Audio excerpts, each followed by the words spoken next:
საქართველოს პარლამენტმა საზოგადოებრივი მაუწყებლის სამეურვეო საბჭოს ორი წევრი გრიგოლ მურღულია და დავით ქართველიშვილი ერჩია. გრიგოლ მურღულია წარდგენილი იყო ფრაქცია ქართული ოცნებიდან. მის კანდიდატურას 82-მა დეპუტატმა დაუჭირა მხარი, 4 წინააღმდეგი იყო.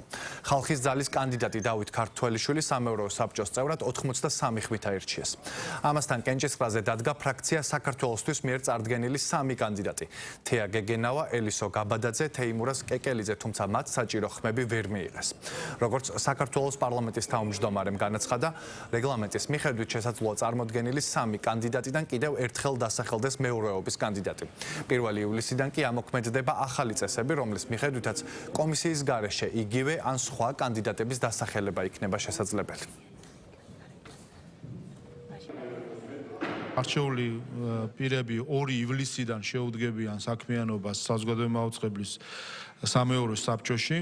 ერთი ვაკანსია დარჩა კვლავ თავისუფალი, რომელიც გახლავთ ოპოზიციის წარმოსადგენელი ვაკანსია. შეგახსენებთ ასევე, რომ ჩვენ მივიღეთ ცვლილებები რეგლამენტში და არის ახალი პროცედურა კანდიდატის დასახელების, თუ კი აქამდე ღია კონკურსი იყო საჭირო კომისია და ასე შემდეგ.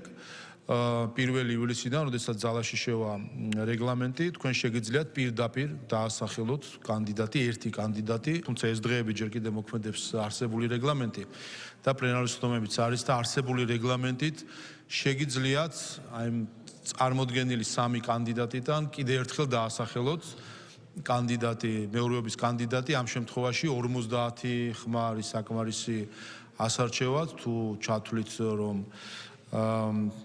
გაქვთ ამის სურვილი, შეგიძლიათ დაასახელოთ და 50 ხმა იქნება ამ შემთხვევაში საჭირო მის ასარჩევად.